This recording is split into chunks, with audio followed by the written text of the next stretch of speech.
Bonjour mesdames, on va de nouveau traiter un sujet dans la parashat Nasso. En fait, on remarque dans la parashat Nasso qu'il y a trois sujets qui se suivent. Il y a celui de la Sota, du Kohen à qui on devrait remettre la Teruma, c'est des Bikurim, et qui est suivi de la paracha de la Sota, de la femme soupçonnée d'adultère, et du Nazir, de celui qui va se refuser à boire du vin pendant une certaine période. Ouais. Et on sait qu'il y a une logique de proximité entre les sujets dans la Torah. Raché chaque fois rapporte la manisbera parachazo, pourquoi cette paracha a été juxtaposée à celle-ci. Ouais. Et Rachid expliquait qu'on a une obligation de donner la terouma au Kohen. Oui.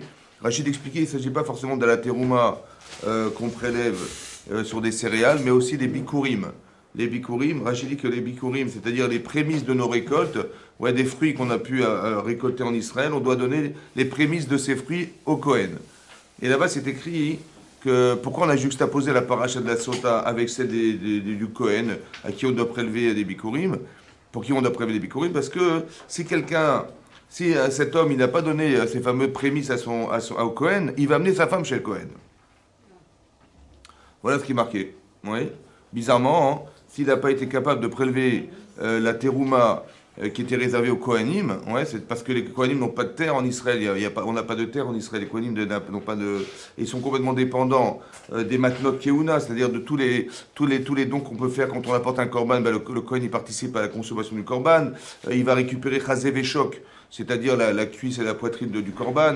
Donc il ne vit que de ça. Donc si quelqu'un néglige le Kohen, ouais, le Rachid Amen, il dit au nom du Midrash qu'il va amener sa femme chez le Cohen. Et c'est le Cohen qui va s'occuper d'elle et elle va boire les autres sotas. Voilà ce qui est marqué. Alors on a du mal à comprendre quel rapport y a-t-il entre le fait que lui, il ait négligé le Cohen, d'accord, et que sa femme, elle va fauter soupçonnée d'adultère. C'est bizarre.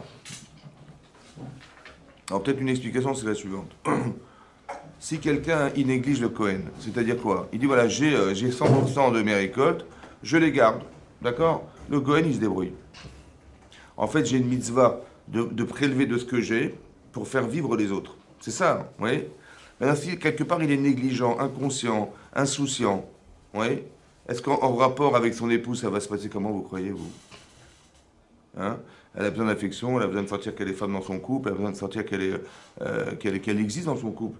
Mais s'il n'est pas capable de partager ce qu'il a, est-ce que ça ne va pas créer une carence affective dans son couple?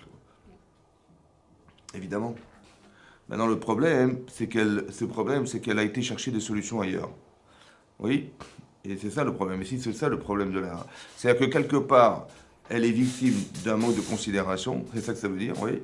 Et donc, c'est ce qui va se passer. Donc, lui, il avait plus à gagner de partager sa vie en proposant quelque chose de soi, plutôt que de perdre sa vie, parce que sa vie, c'est son couple, sa vie, c'est sa famille, sa vie, c'est tout ça, ouais. Et donc, il est en fait le provocateur de cette situation. Maintenant, elle n'a pas été capable de pouvoir solutionner ce problème. Alors elle a pensé que ça serait plus simple ailleurs. Et donc qu'est-ce qui va se passer? Oui, là-bas c'est marqué à propos de la sota que elle a été parlée avec un homme. Ok, elle a parlé avec un homme. Au départ c'est la parole, c'est ça qui est relevé. Après son mari il a un roi kina. Rachid Abalos Forno il explique que le roi kina c'est un esprit de jalousie. Mais là-bas Forno il dit que c'est un roi qui est de Tahara. En fait, c'est quelque chose qui est venu Minashamaim et qui a fait que il s'est senti quelque part trahi, quelque part, il a un problème il est jaloux. Et donc, il va se rendre compte que sa femme, elle parle avec quelqu'un. Alors, il va la prévenir, il va faire une atra. Il va lui dire devant témoin, écoute, arrête de parler à cet homme.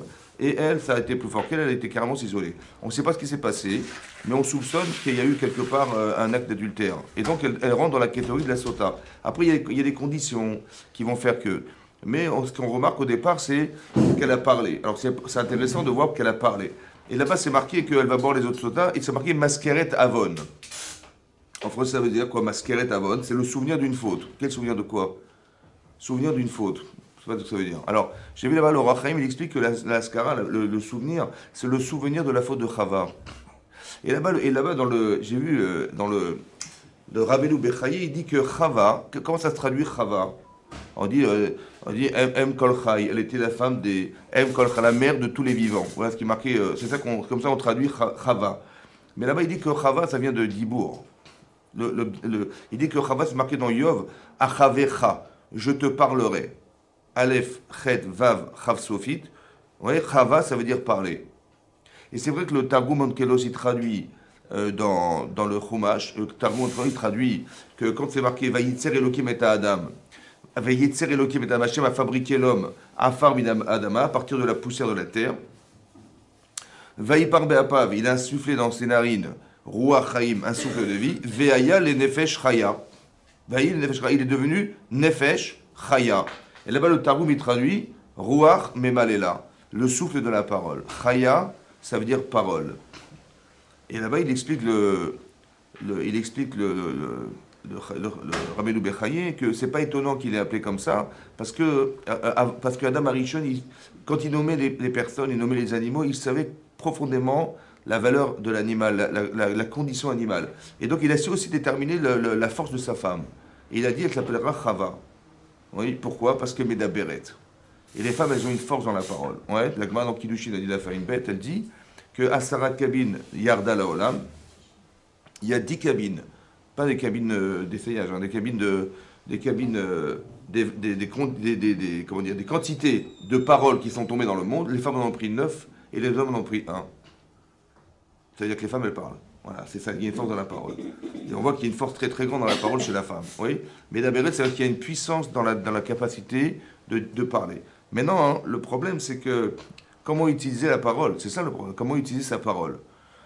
Et on voit qu'elle a été très forte puisqu'elle a réussi à dissuader son mari. Vous imaginez que Adam, on lui a proposé de vivre éternellement sur la terre, n'est-ce pas?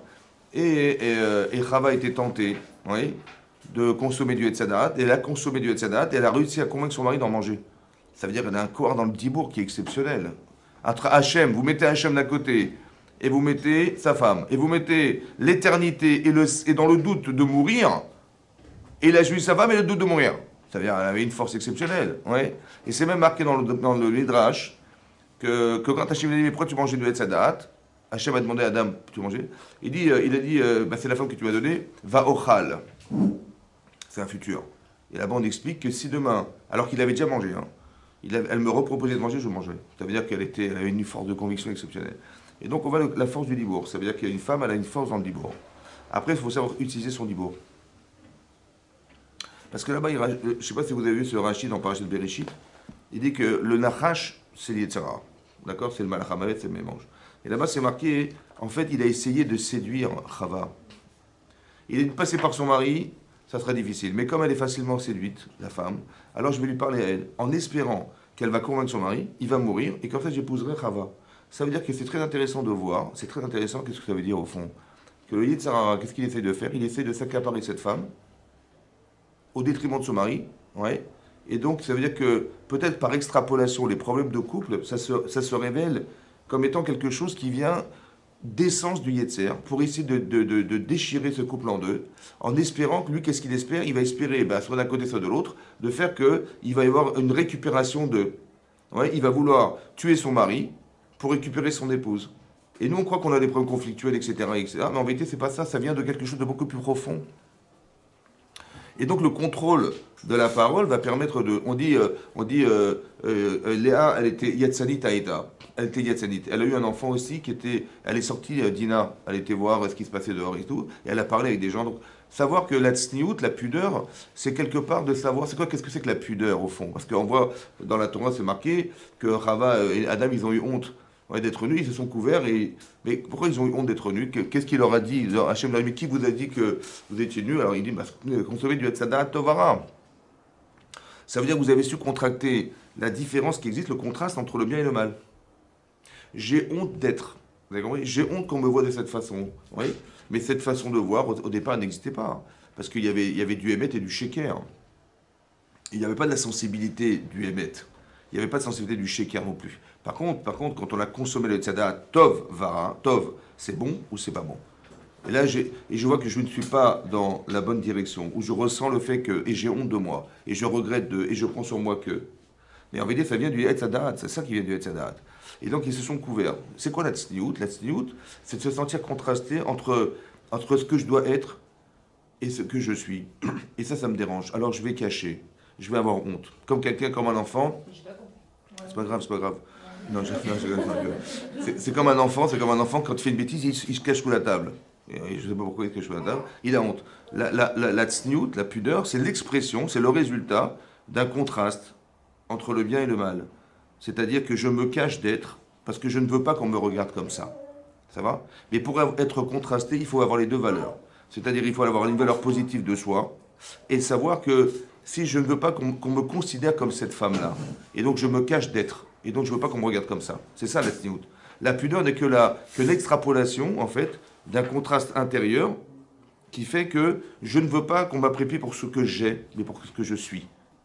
Oui. Et donc je vais. Et donc il a eu honte, ont eu honte Adam et Chava d'avoir fait. D'accord. Ils ont eu honte d'avoir été ces personnes, alors ils se sont cachés d'être. Et donc ils se sont couverts. Je ne veux pas que tu me regardes de cette façon. Je ne veux pas que tu crois que je suis ça. Non, je ne suis pas ça. Et donc je me cache d'être. Et donc, donc la sniout, c'est l'expression de quoi? Du fait que non seulement je ne veux pas te proposer quelque chose que je ne veux pas que tu sois, et non plus je ne veux pas que tu m'apprécies pour ce que j'ai. Je veux pas. C'est pas ça que je veux que tu m'apprécies pour ce que je suis. Et le dibour, en fait, c'est ça. Que la femme, elle va être séduite par l'arbre de Etzada Tovara. Pourquoi? Parce que c'est marqué là-bas, il était Tov, il était Nahmad, il était Ta'ava. Comme ça, c'est marqué dans le texte de la Torah. T'es Tov, t'es bon.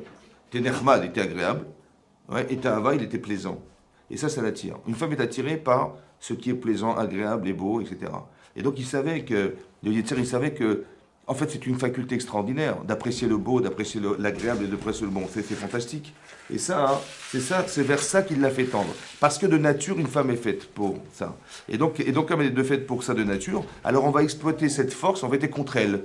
Et on va lui proposer quelque chose en vérité qui va risquer, ouais, elle va accepter parce que c'est quelque chose qui correspond à sa nature, mais qui est contre soi.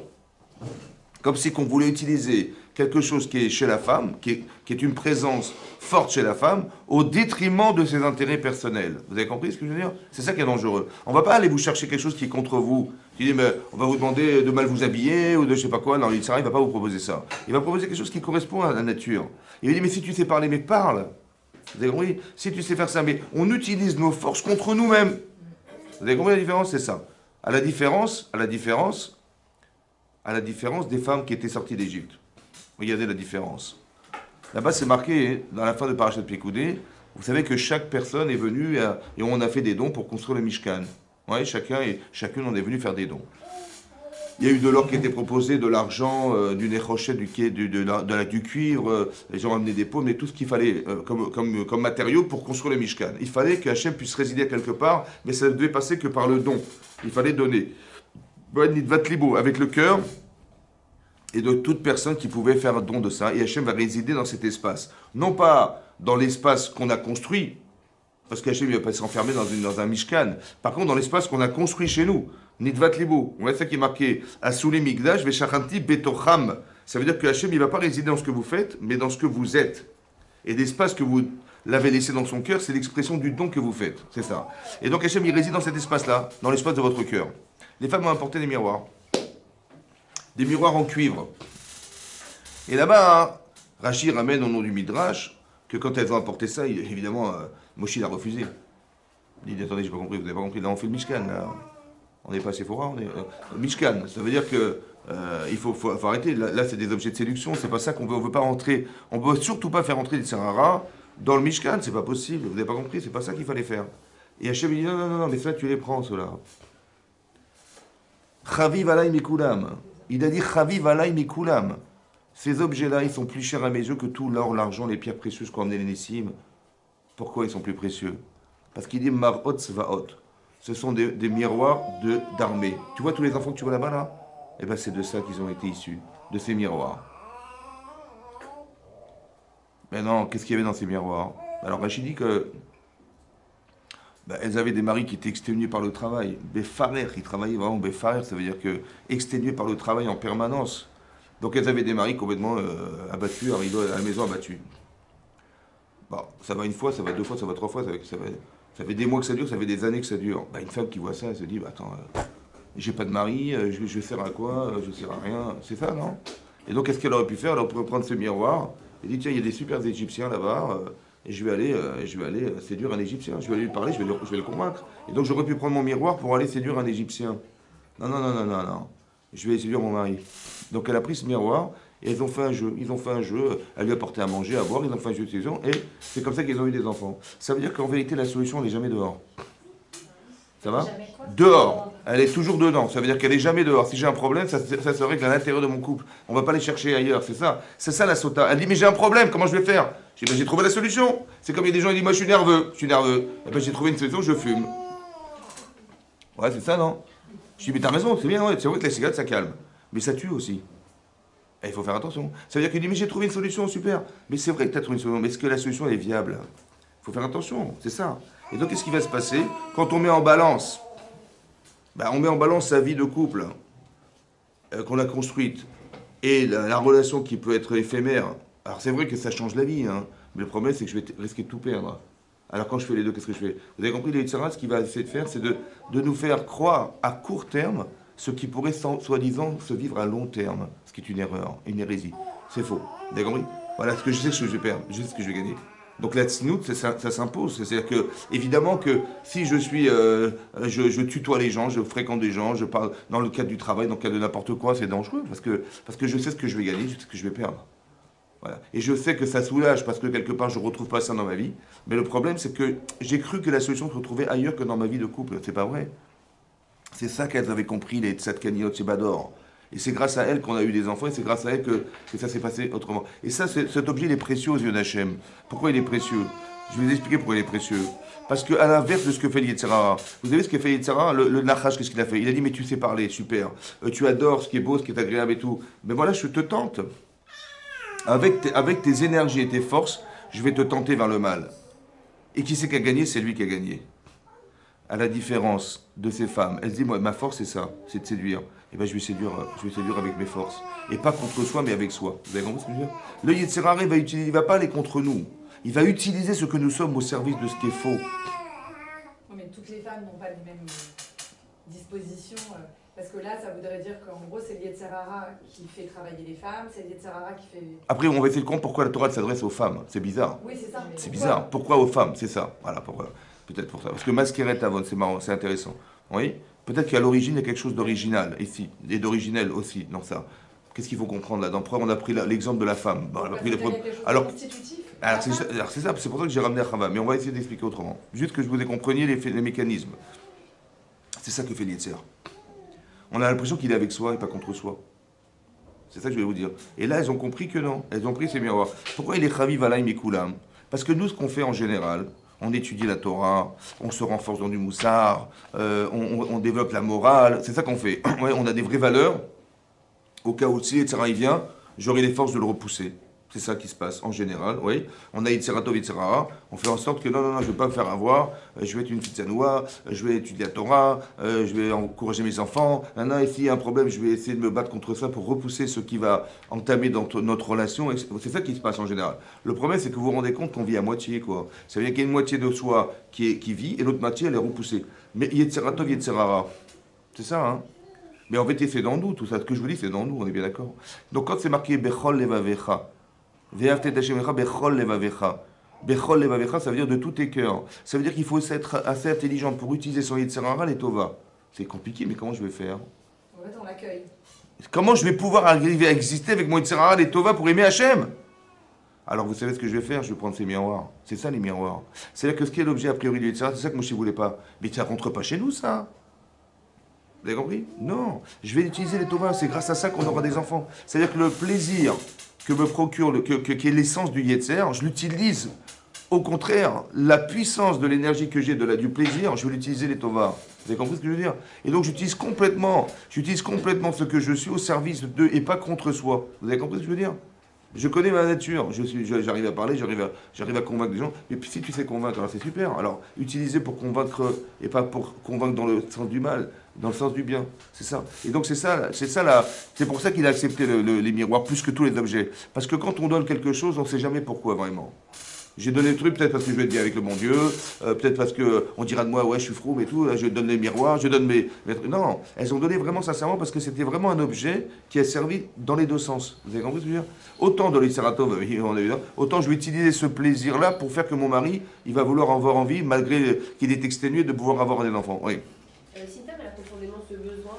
Comment les jeunes filles elles peuvent canaliser ça? Ça veut dire, nous, on nous dit fais-le à l'intérieur, bah, c'est cool, femmes déjà, et les jeunes filles qui ont ce besoin à l'intérieur mais qui ne peuvent pas peut-être l'exprimer, qu'est-ce que vous leur dites? Alors, c'est ça. Alors, dans le cas où c'est pas possible de t'exprimer, il faut regarder toujours comme ça. Je dis comme ça. Yetzeratov, Yetzerara. Ouais. Le Yetzeratov, c'est quelque chose qui m'amène toujours à pouvoir le faire toute ma vie. D'accord? C'est-à-dire que ce que exprime mon Yetzeratov, ouais, dans l'expression physique de ce que je vais vivre ou de ce que je vais penser, ça a de l'avenir. Ça ne pourra jamais s'arrêter, c'est éternel. Par contre, quand est-ce que je sais que c'est Yetzerara? Oui. Parce que ce que je vais gagner, sur le court terme, je vais gagner. Toujours. Une Avera, sur le court terme, on gagne toujours. Mais quand vous voyez sur le long terme, ouais, on est tout le temps perdante. Tout le temps perdante. Chaque chose qui est marquée dans la Torah où c'est assourd de faire, c'est marqué assourd de faire du lachonara, assourd de mentir, assourd de voler, assourd d'escroquer, tout assourd. Ouais, pourquoi c'est assourd? Il y en a marre des souris, attends, laissez-moi tranquille. J'ai compris, mais il n'y a pas de problème. Sur le coup, quand tu vas mentir, tu dis, moi, personne n'a su. Super, donc j'ai gagné. Sur le court terme, tu ne peux pas mentir toute ta vie, ça va? Tu ne peux pas mentir et faire croire toute ta vie que tu n'es pas cette personne, c'est pas possible. Oh, tu ne peux pas escroquer les gens parce que tu vois, j'ai gagné. C'est un besoin profond. Je vous explique. Il faut savoir ça. Maintenant, il faut savoir que des gens des gens qui fréquentent des garçons ou des filles avant le mariage, d'accord? Je suis dit, bah, aujourd'hui, heureusement que ça se fait pas, bon, ça se fait malheureusement, mais que les gens ils pensent que si on n'a pas une petite copine, on n'est rien, quoi, on est nul. Si une fille elle n'a pas son petit copain, avec leur Facebook et je sais pas quoi, on n'existe plus. Donc on est prisonnier d'un système dans lequel on est. Je suis dit, il n'y a pas de problème, mais la relation en vérité, ni tu vas construire une vie de couple, ni tu vas avoir des enfants, ni tu vas démarrer ta vie, zéro. C'est juste que, bon, il faut être comme tout le monde, vous avez compris? Sur le court terme, tu es comme tout le monde, mais sur le long terme, quel regard tu as sur l'homme? Quel regard tu as sur la femme? Ouais. Le problème, il est comme ça. Moi, je vous dis par expérience. Donc, cartésialement, vous pensez que ça réussit? Attendez, je vous explique pas. Je veux dire, qu'est-ce qu'on gagne et qu'est-ce qu'on va finalement perdre? Je vous explique. Il y a des gens, ils sont pas dans la Torah, etc. Ils ont des copines, ils ont des relations, et puis toutes les 2 semaines, ça change, etc. Ouais. Maintenant, le jour de son mariage, je lui dis comme ça. Je lui dis, c'est fini. Il me dit, bien sûr, Chazé Shalom. Mon unique femme, c'est elle, il n'y en a pas d'autre. Hein. C'est sûr et certain, c'est terminé. Je lui dis, ok, pas de super. Maintenant, je vous explique un truc. Le désir de la femme, il existe ou pas? Chez lui. Bah oui, toute sa vie, c'était ça. D'accord. Maintenant, lui, il croit que c'est fini. Voilà. Donc, mais le désir, il a. Le problème, c'est que l'Eitzara, il est comme ça. Il y a sa femme et il y a les femmes. Vous avez compris? Il y a la femme, ouais, et il y a les femmes. Et quand il va vivre 1 an, 2 ans, 3 ans, 4 ans, 5 ans, il la connaît par cœur, c'est toujours les mêmes réflexions, c'est toujours le même corps, tout pareil. À un moment, il se lasse.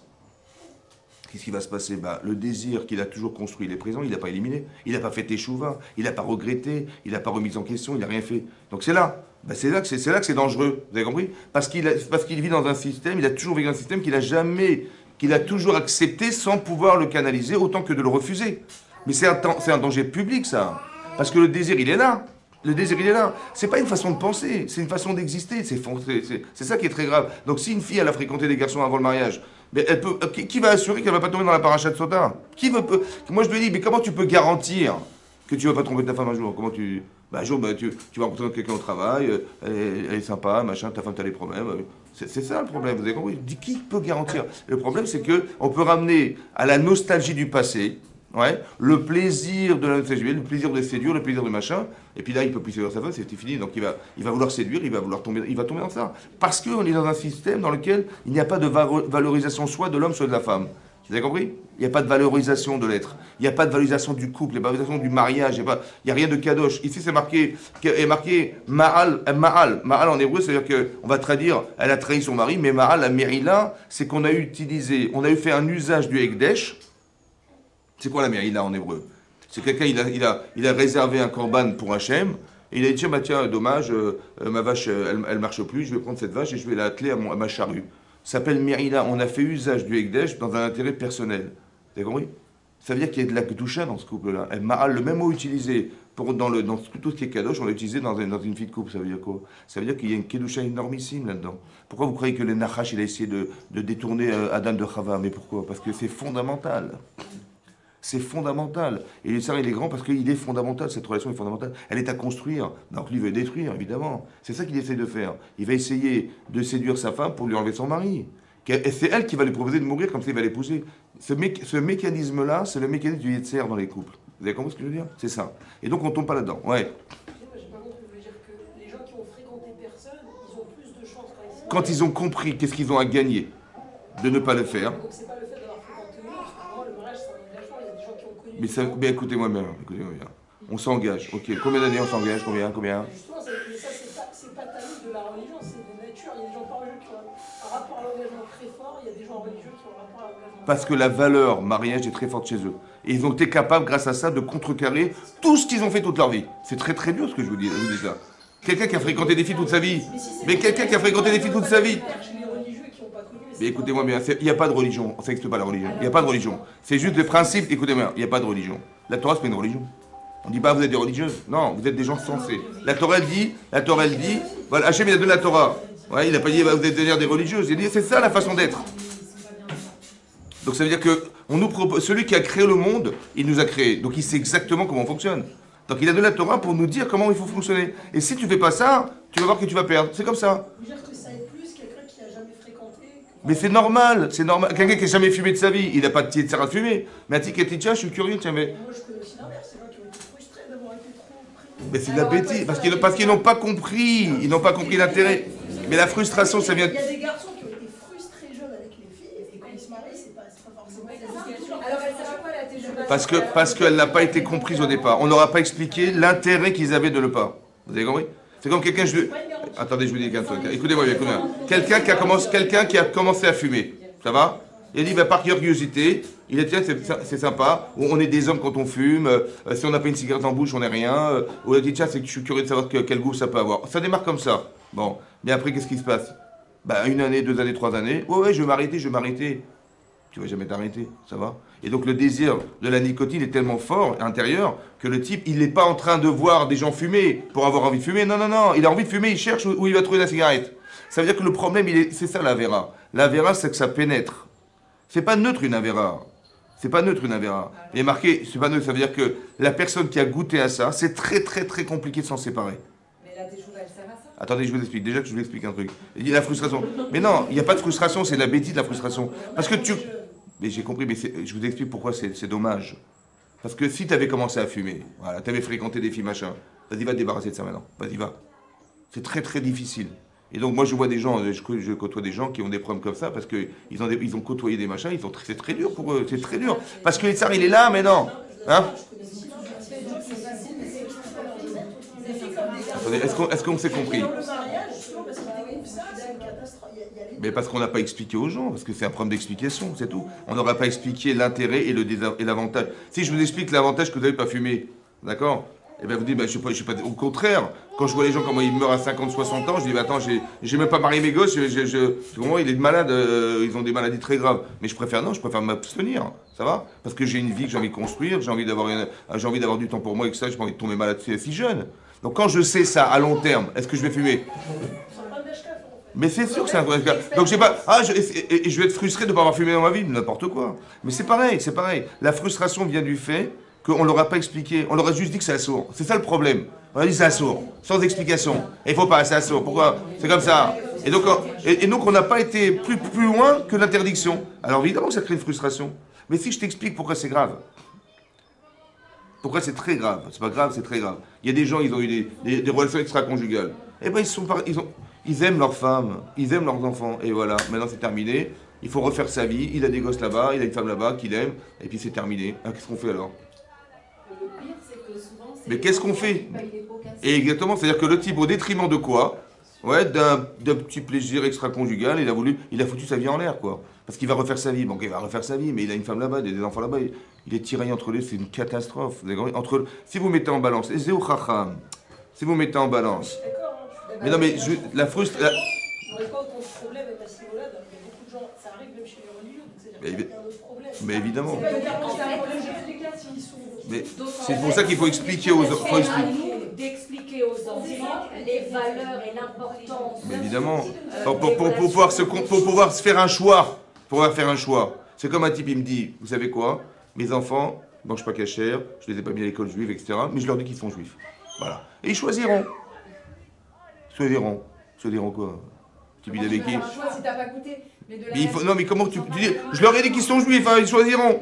Ils choisiront quoi? Ils vont choisir ce qu'ils sont. Et ils mangent pas cachère, ils vont se mettre avec des goyettes, c'est évidemment comme ça. Donc il faut proposer un choix. Mais pour avoir un choix, il faut proposer les deux, il faut que les deux existent.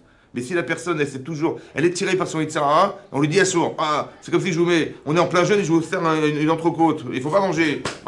Une entrecôte, il faut pas manger. Mais pourquoi il faut pas manger? Évidemment qu'il va avoir envie de manger. Hein? Pas 10 ans, c'est trop tôt, mais il faut. Mais ça veut dire que après. Il y a des enfants qui ne veulent pas faire la fila parce qu'ils ne comprennent pas et ça n'a pas d'intérêt. Évidemment, mais c'est ça qu'il faut expliquer. C'est pour ça qu'il faut expliquer. Ouais, voilà. Alors il faut expliquer. Après c'est un peu jeune, mais au départ peut-être faut interdire parce qu'il faut interdire, mais après il faut expliquer. C'est important que les gens comprennent. C'est ça qu'il faut comprendre. Il y a des vraies valeurs qu'on doit construire dans sa vie, et il y a des fausses valeurs. Et les gens tombent dans le panneau de la fausse pour la vraie. C'est ça qui va se passer. Mais pourquoi au départ? Parce que quelque part, il n'y a pas eu de sentiment exprimé. Vous avez vu que dans l'exemple que je vous donne, il y a quelqu'un Cohen qui n'a pas de quoi manger, et la personne reste indifférente aux besoins du Cohen, la Kedusha, elle ne donne pas. Ça va? Alors évidemment qu'après, comment voudriez-vous que des choses essentielles... J'ai besoin du Cohen, mais qui se débrouille. Hein. Mais quand j'ai un problème de corban, j'ai besoin du Cohen, qui se débrouille. Non. Alors il va amener sur la maison parce que quelque part, il n'est pas sensible au manque des autres, cet homme. Alors sa femme, il ne va pas non plus être sensible aux besoins qu'elle a, les manques qu'elle a. Et donc elle va risquer de faire ça. Maintenant, quand vous réfléchissez, tiens, j'aurais peut-être préféré donner un peu au Cohen, ou donner un peu de partager avec ma femme quelque chose, plutôt qu'elle n'ait pas envie de faire avec moi. Et l'inverse aussi est vrai, vous avez compris? Que l'indifférence, l'inconscience, l'indifférence est gravissime. Parce qu'on n'est pas fait, excusez-moi, on n'est pas fait pour être seul. C'est ça qui est marqué. Donc, ça veut dire qu'on doit partager quelque chose. Il y a des sentiments qui doivent Et donc pour ça, il faut qu'un homme il comprenne de quoi il fait une femme, de qu'est-ce qu'elle a besoin d'entendre, qu'est-ce qu'elle a besoin de vivre. Et c'est ça l'adaptation, à la différence de quelqu'un qui va rester un homme dans son couple. Il y a beaucoup de gens qui sont des célibataires en couple. Des célibataires en couple. Ça veut dire qu'ils ont l'impression que leur femme, c'était leur mère. Et donc, et quand ils rentrent à la maison, tout était prêt, tout était machin. Vous avez compris, et c'est un amalgame qu'ils font parce qu'on n'aura pas expliqué. Quand on dit on prépare les gens au mariage et machin, en vérité, c'est beaucoup plus profond que ça. Hein. Vous avez compris? Donc c'est pour ça qu'il faut faire un vrai travail de réflexion et d'explication. Parce que ici, vous avez vu que la sensibilité féminine, elle est très forte. Par exemple, je sais pas moi, imaginez-vous, vous êtes à la maison, et vous avez vu une araignée dans la cuisine. Hein? Bon. Il y a des filles, il y a des femmes qui crient. Elle hurle, voilà, elle hurle. Bon, son mari, il arrive, il dit, mais qu'est-ce qu'il... Il y a son mari qui arrive, il dit, mais il y a eu un tremblement de terre. Hein? Elle a crié en voyant la petite souris, en voyant l'araignée. D'accord? Mais vous avez bien compris que c'est bizarre parce que mon mari, ça l'a pas touché, et moi, ça m'a rendu folle. Ça veut dire qu'on a l'impression que la sensibilité est tellement forte que lui, il la voit comme ça, l'araignée, et elle la voit comme ça, l'araignée. Ça va? On n'a pas les mêmes lunettes. Mais ça veut dire qu'il y a une sensibilité très forte, très forte. Quand on dit qu'une femme, elle a une binaïetera, c'est-à-dire qu'elle a des intuitions que son mari n'a pas, lorsqu'on voit dans la paracha de Vayera, où Sarah, elle va voir Abraham en lui disant « Garesh et Ta'ama ben Bena, va, sépare-toi de cette servante et de son enfant », et Abraham, il ne comprend pas ce qui se passe. Pourquoi il ne comprend pas? Et là-bas, Rachid expliquait que de là, on apprend que Sarah, elle avait plus de roi HaKodesh que son mari Abraham Avinu. Parce qu'elle n'a rien vu. Il est marqué Vayar, elle a vu. Elle a vu quoi? Elle n'a rien vu du tout, en fait. Elle a compris, elle a senti. Elle a senti qu'Ishmael tournait mal. Elle a senti que c'était dangereux pour son enfant Yitzhak. Et donc, elle a été proposée la solution à son mari en lui disant, si effectivement Yitzhak est en danger parce qu'Ishmael tourne mal, il fait Avodazara, etc., et qu'est-ce qu'on peut faire? Alors évidemment, on ne va pas se séparer de l'enfant sans sa mère. Alors je vais dire à Abraham qui se sépare de sa mère et de cet enfant, de peur que... Mais quand on dit ça à son mari, elle lui dit ça à Abraham. Et elle a marqué là-bas, c'était Ra Be'enav, Alodot Beno. Ra Be'enav, Alodot Beno. Il a trouvé ça gravissime en parlant de cet enfant, de son fils de cette manière. Ça veut dire qu'il n'a pas compris Abraham. Vous avez compris? C'est pour ça qu'Hachem dit Shma Bekola, Ki Beitzrek Echel Chazara. Elle a raison. Écoute la voix de ta femme. N'écoute pas ce qu'elle t'a dit. Écoute ce qu'elle a voulu te dire. Elle a voulu te dire c'est dangereux. C'est ça le col. Et donc, c'est-à-dire qu'elle a vu des choses, elle croyait que son mari l'avait vu, donc elle lui propose la solution, alors qu'en général, il n'a rien vu du tout. Ça va? Et donc, cette bina là, cette capacité de vision qu'une femme elle a, c'est extraordinaire. Ça va? Ça veut dire qu'il y a quelque chose de très fort chez elle. Et donc, c'est ça qu'elle doit utiliser au service d'eux. C'est ça la force. Vous avez compris? Et ça, hein, et c'est pour ça que, vous avez vu que, ce qui est intéressant, c'est qu'il y a marqué, comment c'est marqué? À propos de Adam et Chava. Chava, elle a réussi, à convaincre son mari de manger du Etzadat.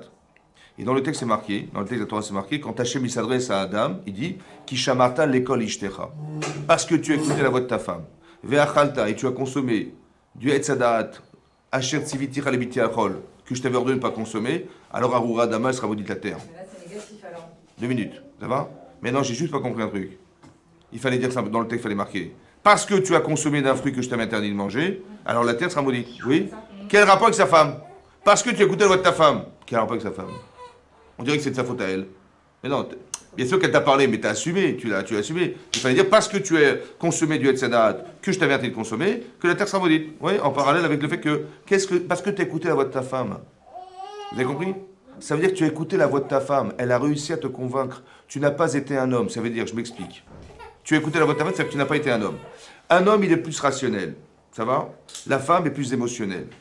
Il aurait dû dire à sa femme, écoute, c'est dommage, parce que ta sensibilité te détourne de la Torah. Ouais, là, tu étais trop loin. Là tu es prisonnière de tes envies, c'est pas possible.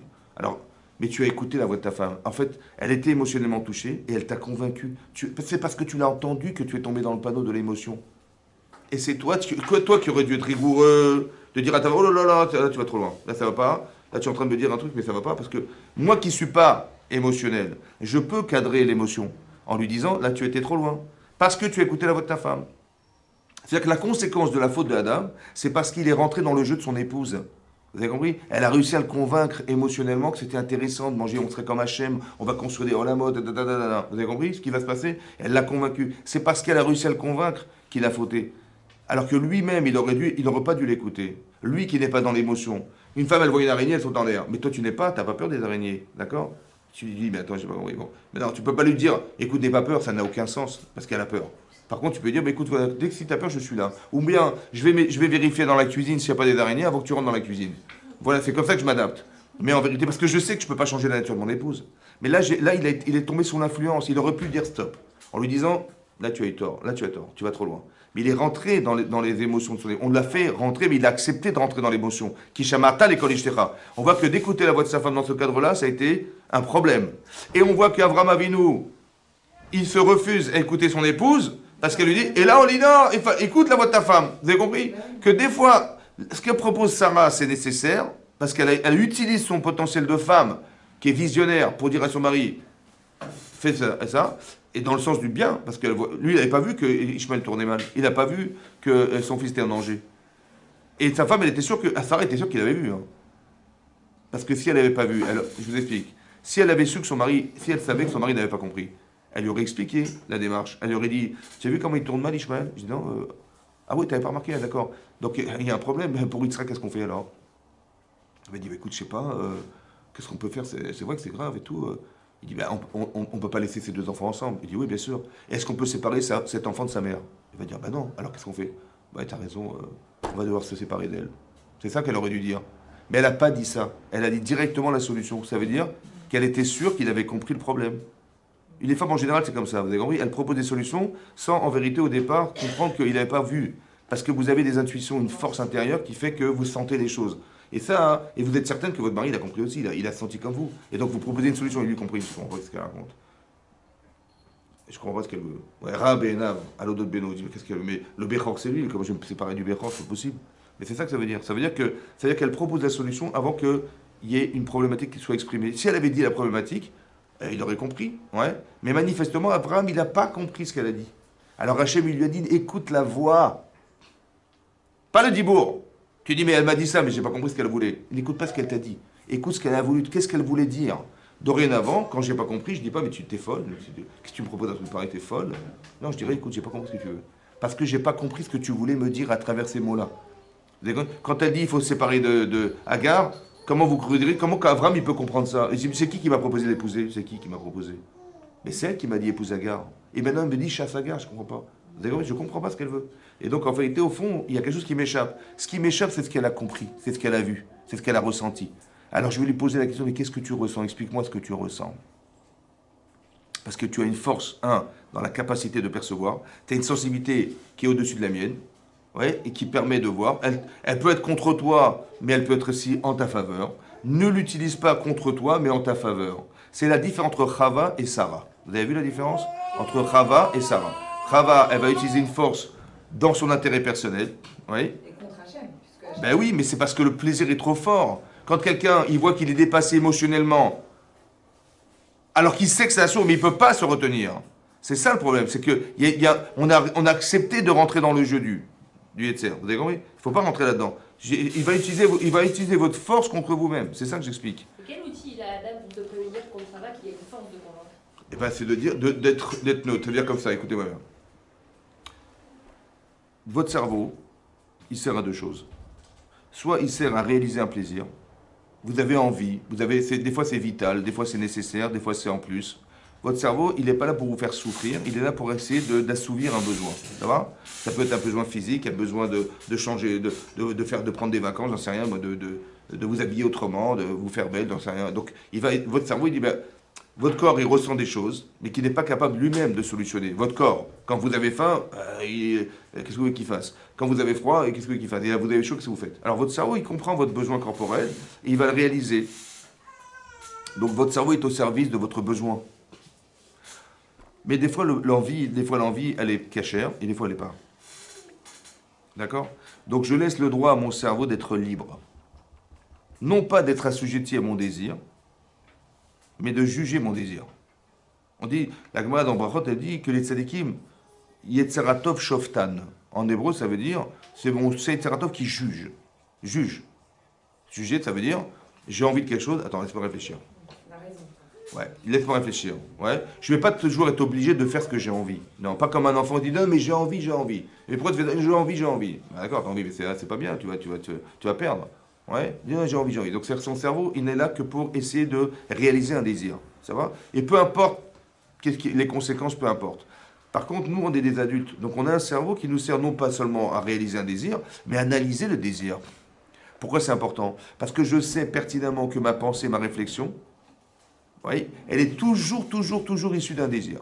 C'est parce que vous avez envie que vous réfléchissez.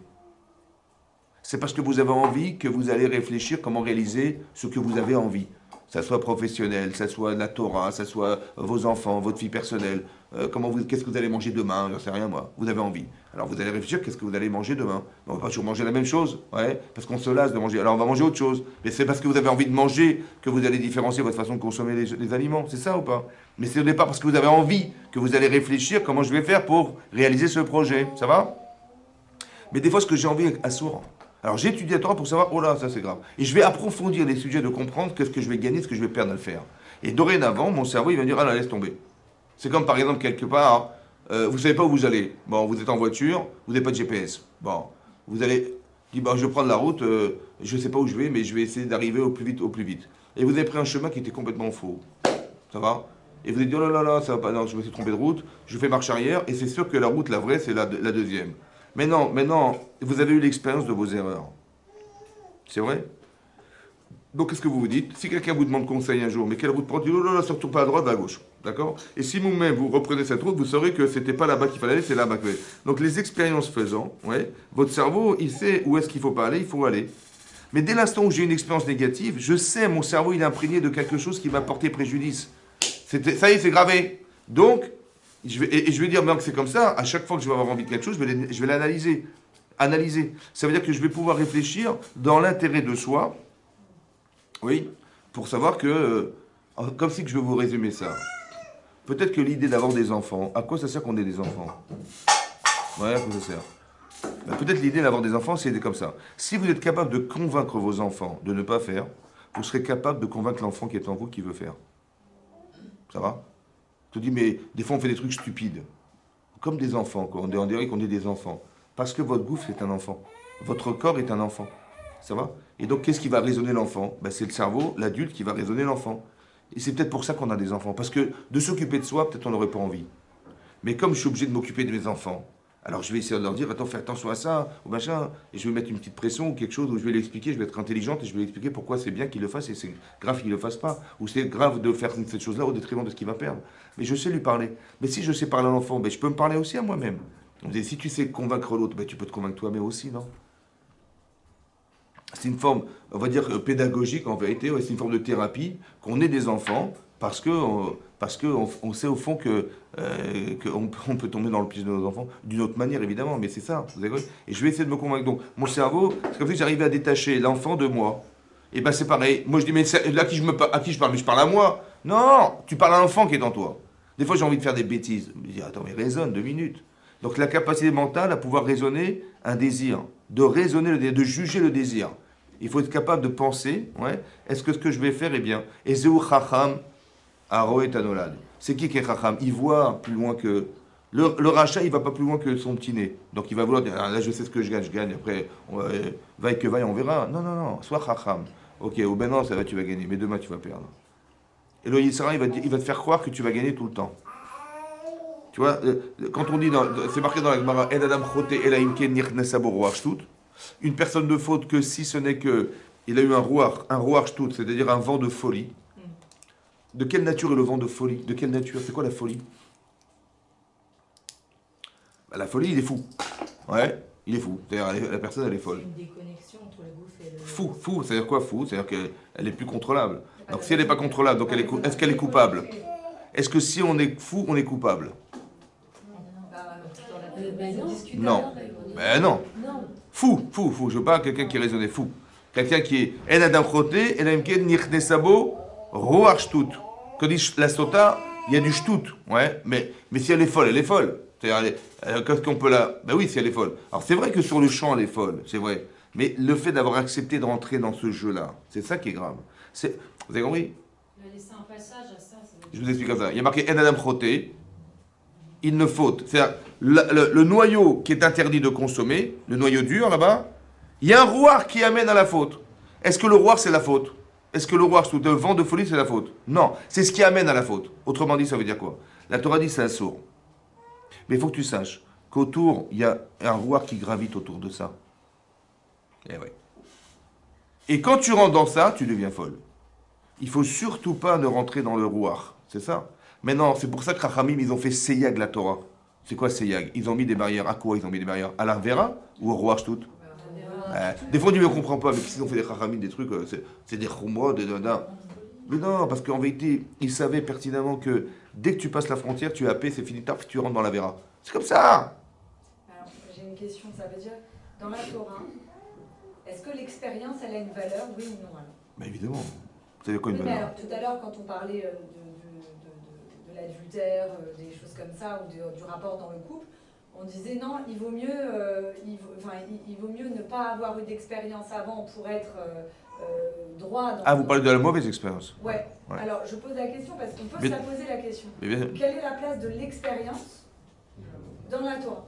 Alors, l'expérience dans la Torah, évidemment on n'est pas que des intellectuels, ça va? On est des gens qui sont capables d'agir. C'est-à-dire que vous pensez, ce que vous êtes au fond, c'est pas ce que vous pensez, c'est ce que vous êtes capable de faire. Parce que, est-ce que vous avez le courage de vos idées? Est-ce que vous... non. Votre corps n'a pas forcément envie, il dit ouais, elle est sympa, mais j'ai pas envie, ou je suis pas courageuse, ou je sais pas quoi. Donc l'expérience, ça permet d'entériner chez vous la capacité à devenir. C'est ça l'expérience. Maintenant, il y a une expérience positive et négative. Et comme autant c'est super de devenir un tzaddik ou une tzadikette, autant c'est dramatique de devenir l'inverse. Mais ça ne peut pas se faire autrement.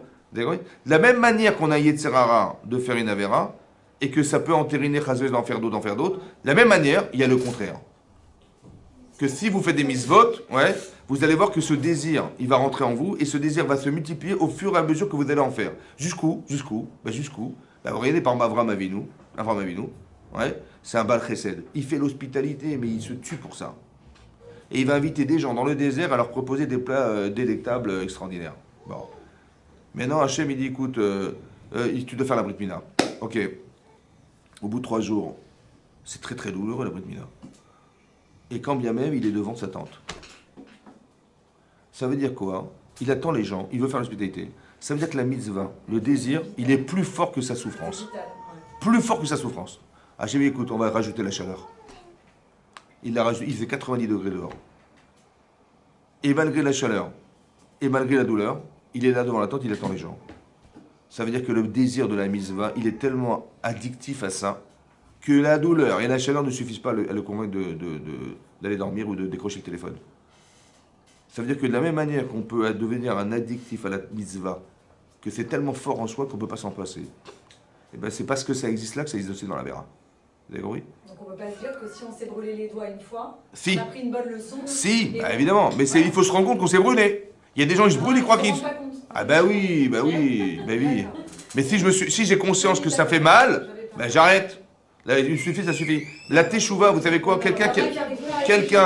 La mauvaise expérience, vous avez la mauvaise expérience. Ça permet en vérité, ouais, parce que des gens qui ne se sont jamais trompés, des gens qui ne sont jamais trompés, qui n'ont jamais fait d'Avera, ils ont toujours des tzara d'en faire. Quelqu'un qui a fait une Avera, il a au moins le sens de la bêtise et le sens de l'erreur qui lui permet d'être un repère. Et de dire non, c'est bon, je me suis brûlé une fois. Quand je fais teshuva, On sait que ça fait grossir, on mange du chocolat. Hein? On est tous comme ça. Mais c'est parce que le désir est plus fort que le danger. Ouais. Mais c'est ça. Mais d'où vient? Parce que le désir. Non, mais c'est intéressant. C'est l'exemple que vous donnez, c'est l'exemple de Rav Dessler. Rav Dessler, il dit parce que quand c'est marqué dans la Torah que la Gemara dans Kiddushin a dit Amaravuna, que celui qui est méchané Avera Achat, que celui qui répète une Avera, elle ne devient permise. Comment ça permise? Mais c'est marqué ça sourd. Ça veut dire que le désir, il est tellement fort que le cerveau, il ne peut pas vous priver de quelque chose que vous désirez. Alors il va dire c'est moutard. Parce que si je lui dis que c'est assourd, le chocolat, elle va dire ah, je suis en souffrance. C'est plus fort que soi, on ne peut pas. Donc le cerveau, il ne va pas vous trahir. Et donc il va trouver un éther, il va trouver quelque chose de moutard. Il va vous permettre de le faire. Vous avez compris ça? Et donc c'est ça qu'il explique. La spirale de vouloir faire quelque chose qui aille dans le sens de ce que je désire, mon cerveau, il va pas, si j'ai tellement envie, mon cerveau, il va pas vous dire, ah, le chocolat, c'est dangereux. Comment on arrive à convaincre notre cerveau que ça brûle? Vraiment, genre dans l'idée. Alors peut-être dites-vous comme ça. Par exemple, je dis... Non, mais l'exemple du chocolat, c'est pas pareil, parce qu'au départ, le type, il a diabète. Ouais. Oui, quand il fait l'Abdallah, il dit Amavdi ben cholestérol. Mais non, Amavdi ben cholestérol. Mais non, il va manger du chocolat. Ouais. Et puis le médecin dit, écoutez monsieur, j'ai vu votre niveau de diabète est très dangereux, on va vous faire un régime, des médicaments, vous allez consommer ça, surtout pas ça, etc. Donc il dit, ok, le type il est scrupuleux, il mange rien, ni de chocolat, de sucre, ni rien du tout. Bon, au bout de 6 mois, hein, il ouvre son placard, il voit une tablette de chocolat. Bon, il arrache la tablette de chocolat, il l'avale en 1 seconde.